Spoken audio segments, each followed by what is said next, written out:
If you think what the Chinese regime is doing to Uyghurs in Xinjiang is bad, wait till you hear what they've done to prepare for it.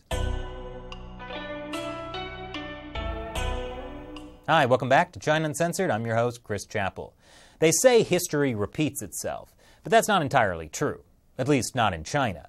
Because for history to repeat itself, that implies that whatever horrible thing you're talking about stopped and then started anew. But under the Chinese Communist Party, horrible things have pretty much never stopped happening. I mean, if it's working for you, why change? Take, for instance, the persecution of the Uighurs, the ethnic minority who live in the Xinjiang Uighur Autonomous Region.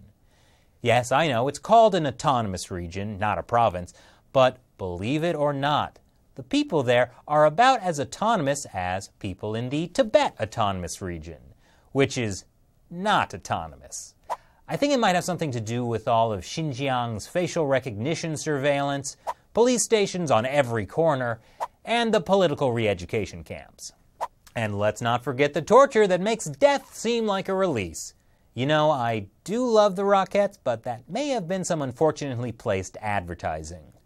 And while it's great that the rest of the world is finally beginning to take notice, this extreme form of monitoring and persecution in Xinjiang is not really new. It's just much more visible. Because the persecution of the Uyghurs is not just similar to what's happened in Tibet, it's also shockingly similar to what the Chinese Communist Party did to another group, Falun Gong. In fact, many of the tactics the party is now using against Uyghurs were perfected under the party's mass campaign to eradicate Falun Gong. That campaign started nearly 20 years ago, in 1999. Of course, Falun Gong is completely different from Islam, but the Communist Party doesn't care what your beliefs are. As long as you believe in something that's not party ideology, you're a threat. And Falun Gong's principles are truth, compassion, and tolerance. You can see why that's a threat to the party's ideology. Falun Gong is a spiritual practice that has similarities to Buddhism and Taoism. It became hugely popular in China during the 90s. At its peak, the Chinese government estimated there were 70 to 100 million people practicing it. And then they realized, wait, that means more people are practicing Falun Gong than are members of the Chinese Communist Party. I mean, it doesn't have to be a popularity contest, but if you're an authoritarian party state that spent decades suppressing and controlling any religion so that you, and only you, can control people's hearts and minds, you feel a little differently about these things, especially since many party members were also practicing Falun Gong. And so, the Chinese Communist Party leadership thought about why truth and compassion and tolerance were so popular, did some deep soul-searching, and decided to change their ways. I'm just kidding. They launched a bloody crackdown. In this episode, I can't really get into all the details of why Falun Gong was persecuted. So if you'd like to learn more, check out my episode, What is Falun Gong and Why is it Persecuted? The link is below. But there are a lot of similarities to what the Communist Party did to Falun Gong practitioners starting 20 years ago and what they're doing to Uyghurs in Xinjiang now. As award-winning China researcher Matthew Robertson says, this campaign against Falun Gong may have very well been the training model for what is now taking place in Xinjiang. Here are 5 ways the persecution of Falun Gong became the template for what the Communist Party is doing to Uyghurs today. Number 5. Propaganda. How do you convince a nation that torturing and detaining innocent people is a good idea? Propaganda. The first step in these mass campaigns is obviously to convince other Chinese citizens that the group being targeted is a dangerous threat to society. In the 90s, Chinese state-run media had been promoting Falun Gong, saying it provided health and mental benefits for millions. But in 1999, they quickly gave Falun Gong a new name, Evil Cult. And here's a website belonging to Xinhua, the official mouthpiece of the party. It's their landing page for Falun Gong-related articles. The skull really is a nice touch, along with the Microsoft Word chiller font. That makes it seem really scary. I guess Xinhua editors read a lot of R.L. Stein. Most of the anti-Falun Gong propaganda was more sophisticated than that, though. Chinese state-run media spent millions to create media articles and fake news events to make Falun Gong look dangerous and stupid, and also to erase all those older state-run news reports about Falun Gong's health benefits and how intellectuals practiced it. Whoops. The party is using similar propaganda tactics now against the Uighurs. Uighurs went from being one of the 56 happy ethnic minorities to being separatists, and then after 9/11, the most effective label, Muslim terrorists. Those re-education camps where Uighurs are being tortured, why, they're just reforming religious extremists. This article from Xinhua Daily is called "Extremist Religion is Not Religion." And of course, the Chinese Communist Party always thinks of the children. Like in this school play where an evil Uighur is being arrested. And here's a dance number called "Uphold Science, Deal with Evil Religions According to the Law." Hey, why are you leaving in the middle? Do you not want to learn how to deal with evil religions according to the law? That guy is definitely getting arrested. Number 4, weaponizing your beliefs. The Communist Party uses people's deeply held spiritual beliefs as a weapon against them. For Falun Gong practitioners, here's a good example. As the persecution intensified, Falun Gong practitioners went underground. And since all sorts of people practiced Falun Gong, from factory workers to lawyers to even party members, well, the Communist Party struggled to identify who still secretly practiced. As a way to root them out, they had major subway stations plaster pictures of the founder of Falun Gong on the ground. In Chinese culture, stepping on a picture of someone's face is extremely disrespectful. So if you stepped on the picture, you were allowed through. If you refused, you'd be put in jail. They've used similar tactics against Uighurs who are Muslim. For example, the Communist Party has banned beards and veils, and restricted fasting during Ramadan. And shopkeepers are now required to stock cigarettes and alcohol, although that last one's not so much to make Muslims violate their beliefs. You see, persecuting people is hard work, and sometimes the Chinese police just need a cigarette and a stiff drink. Number 3, blame hostile foreign forces. The Chinese Communist Party wants you to know that Falun Gong practitioners or Muslims or whoever the victim du jour is, well, they're extremely dangerous. But also, they're definitely not more powerful than the party. So remember, kids, if there's some group undermining China's social harmony, you can bet there are hostile foreign forces at work behind the scenes. For example, there's this article in the totally trustworthy-sounding facts.org.cn that suggests Falun Gong is secretly funded by the CIA. Yes, the CIA has decided to stop running guns to Latin American rebels and start funding the world's most boring, nonviolent protests that attract almost no media attention.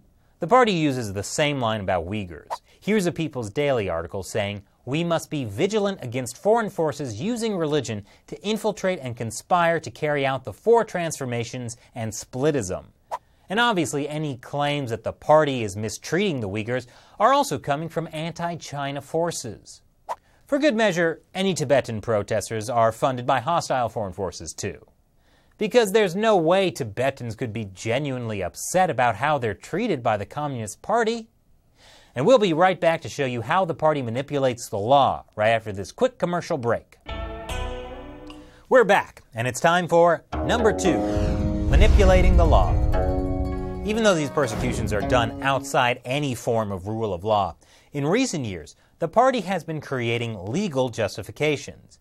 And nothing says rule of law like a giant axe chopping Uighurs into mincemeat. Who says re-education camps have to be illegal? I mean, if you control the government, you can make anything legal, like medieval torture. Now, I'm not going to detail all the insane methods the Communist Party has invented to torture Falun Gong practitioners, because YouTube would probably demonetize this video. But they're bad. The stories of torture from Xinjiang are only just beginning to come out.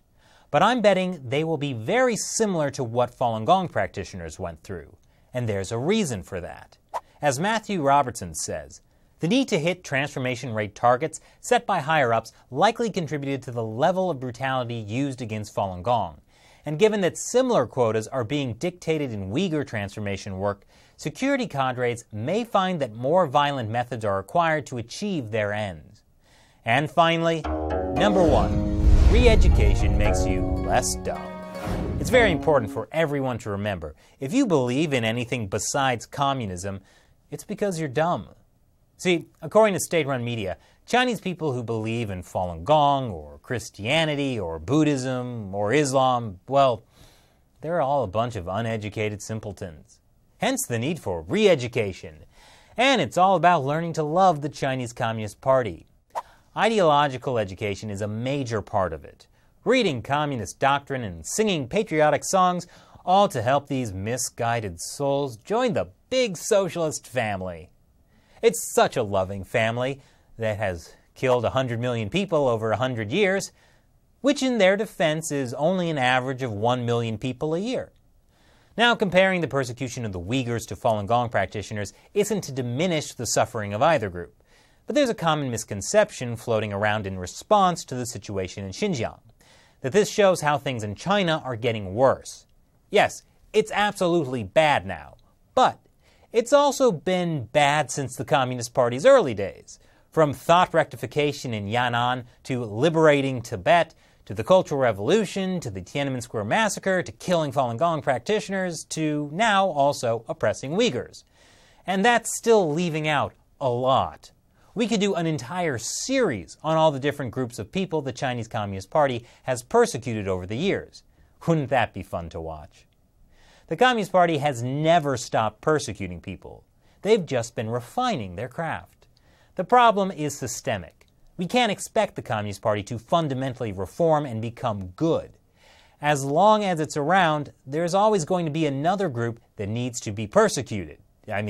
Re-educated for a better, more harmonious society that loves the party.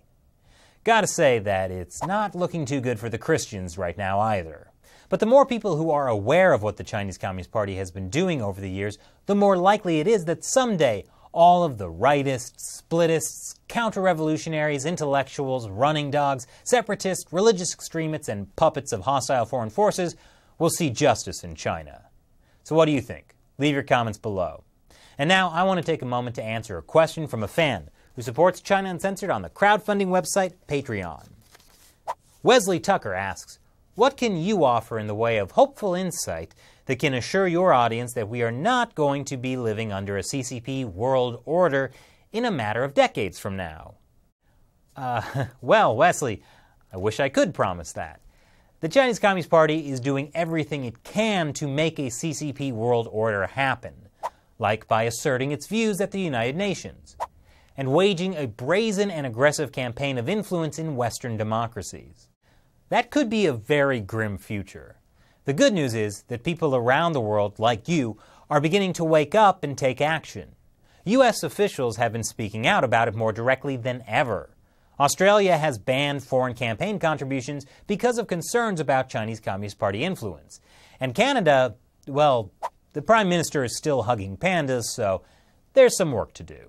So stay educated by watching China Uncensored and share what you learn with your friends and family, especially if you live in Canada.